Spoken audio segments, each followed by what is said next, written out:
तो दोस्तों, स्वागत है आपका नए YouTube चैनल यूनिक क्लासेस में।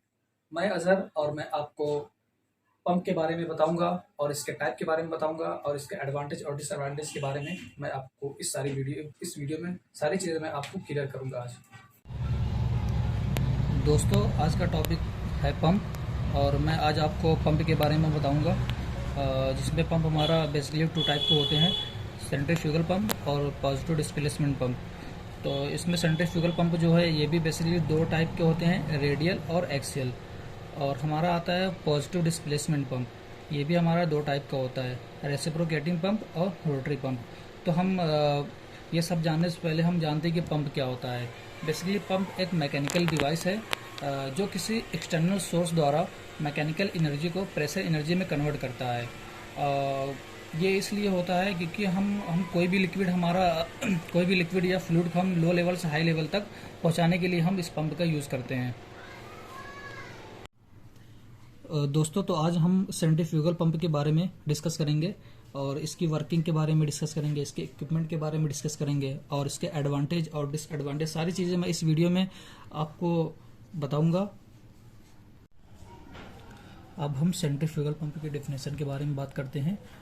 तो centrifugal pump are used to transport fluid by the conversion of rotational kinetic energy to the hydraulic energy of the fluid flow. या हम कह सकते हैं कि सेंट्रीफ्यूगल फोर्स द्वारा मैकेनिकल एनर्जी को हाइड्रोलिक एनर्जी में कन्वर्ट करना सेंट्रीफ्यूगल पंप कहलाता है। और अब हम देखते हैं, ये रहा हमारा सेंट्रीफ्यूगल पंप का फिगर। और अब हम इसके कुछ पार्ट के बारे में बात करते हैं जो कि बहुत ही इम्पॉर्टेंट है। ये हमारा रहा सक्शन पाइप और ये हमारा डिलीवरी पाइप। यहाँ से हमारी जो भी लिक्विड या फ्लूइड होता है वो हमारा यहाँ से डिलीवर होता है। और ये रही इसकी केसिंग जो है, हमारा इम्पीलर जो होता है उसको ये कवर किए हुए रहता है केसिंग। और ये हमारा इम्पीलर है, ये ब्लेड एक हिसाब से कह सकते हैं आप, ब्लेड होता है ये। और नीचे लगा हुआ है फुट वाल्व स्टेनर। अब हम इसकी वर्किंग देखते हैं। सबसे पहले हम इलेक्ट्रिक सप्लाई करेंगे, जिसकी वजह से ये हमारा मोटर रोटेट करने लगेगा। और इससे भी पहले हमें इसकी प्राइमिंग करना होगा।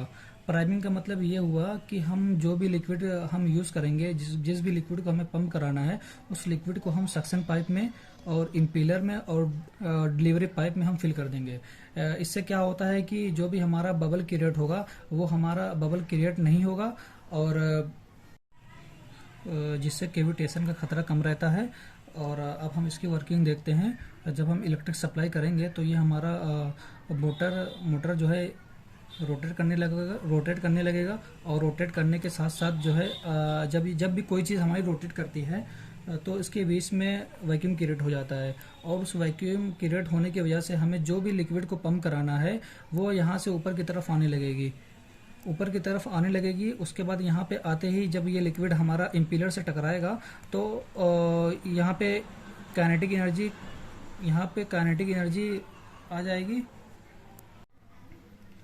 यहाँ पे एरिया हमारा कम है, जिसकी वजह से लिक्विड की काइनेटिक एनर्जी बढ़ जाएगी और प्रेशर एनर्जी कम हो जाएगी। उसके बाद हम आगे की तरफ धीरे धीरे चलते हैं तो देखते हैं कि यहाँ पे धीरे धीरे एरिया इसका बढ़ता हुआ चला जाता है। तो एरिया बढ़ने का मतलब ये हुआ कि काइनेटिक एनर्जी इसकी कम हो रही है और प्रेशर एनर्जी इसकी इंक्रीज हो रही है। प्रेशर एनर्जी इंक्रीज होने की वजह से ये ऊपर की तरफ जाएगा और ऊपर की तरफ जाएगा। उसके बाद जो है डिलीवरी पाइप के ज़रिए हम लिक्विड को निकाल लेंगे। और यहाँ पे हमारा वाल्व लगा हुआ है, इसे हम बोलते हैं NRV, नॉट रिटर्निंग वाल्व इसको बोलते हैं। इसका मतलब ये हुआ कि जो भी हमारा फ्लूइड होता है, जो भी हमारा फ्लूइड पंप हुआ है, वो एक बार बाहर जाने के बाद दोबारा अंदर ना आ पाए, इसके लिए हम NRV लगाते हैं। उसके बाद हम देखते हैं यहाँ पे हमारा एक स्ट्रेनर लगा होता है, फुट वाल्व स्ट्रेनर। इसका मतलब ये हुआ कि हम जो भी फ्लूइड लेते हैं पंप कराने के लिए, उसमें कुछ ना कुछ इम्प्योरिटीज़ रहती है। तो उस इम्प्योरिटीज़ को दूर करने के लिए हम ये फुट वाल्व स्ट्रेनर का यूज़ करते हैं। इसको हम अपने लैंग्वेज में कह सकते हैं कि ये एक छलने का काम करता है, जिससे हमारा इम्प्योरिटीज़ दूर हो जाती है। वर्किंग के बाद अब हम इसका एडवांटेज और डिसएडवांटेज के बारे में बात कर लेते हैं। तो पहले हम एडवांटेज के बारे में बात कर लेते हैं।